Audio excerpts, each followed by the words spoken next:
As of very recently, F7 got a huge new change. They completely changed up the boss. I'm going to be going over all what they did to change it, and everything you need to know about this actual update. If you guys enjoyed today's video, subscribe. Without further ado, let's get into it.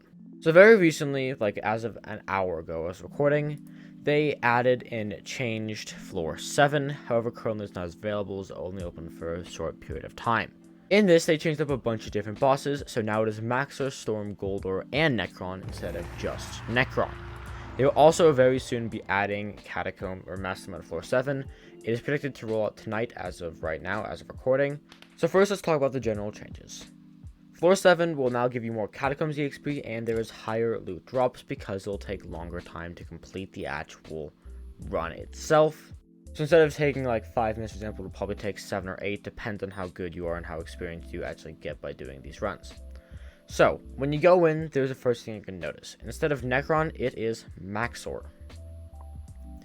And now for each of these phases, you're going to actually have to kill the boss. It's not like Necron where you don't actually kill him to the very end, he just kind of follows you, so you have pressure to move.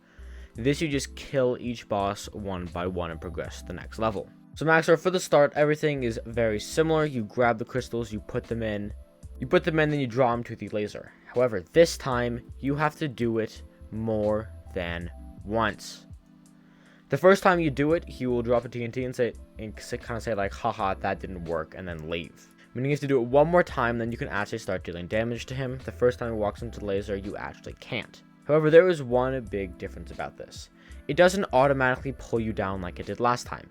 It just opens up a floor, a hole in the ground that you can decide to jump in if you so wish. This comes because there's no threat in the higher level. The boss is dead in that first level. Then you drop down to the second level. This one you're fighting Storm. Storm, it's the same mechanics. You have to crush him underneath the pillars and then deal enough damage to progress on to the next one. However, two things are different. So far, from what I've tested, you must crush him 2 times. Even if you deal enough damage to, or in the past, kill him, you must crush him 2 times in order to progress on to the next level. Now in this one, the boss itself actually has a bunch more abilities they can do to actually deal damage. There's 2 more that we are aware of. 1, fireballs. While he's flying around the air, he will shoot fireballs at a bunch of people, which do a decent amount of damage. Then when he touches the ground, he will be able to shoot lightning strikes. These things are incredibly strong and will pretty much one-shot you unless you do something. That something is hiding underneath one of the pillars. You can't strike through 800 blocks if you know whatever the hell that pillar is made of. So after you successfully dodged all of his abilities and crushed them 2 times, you can progress on to the 3rd level. This time it is Goldor. It's a very similar thing. It's terminals, however they added 2 new terminals.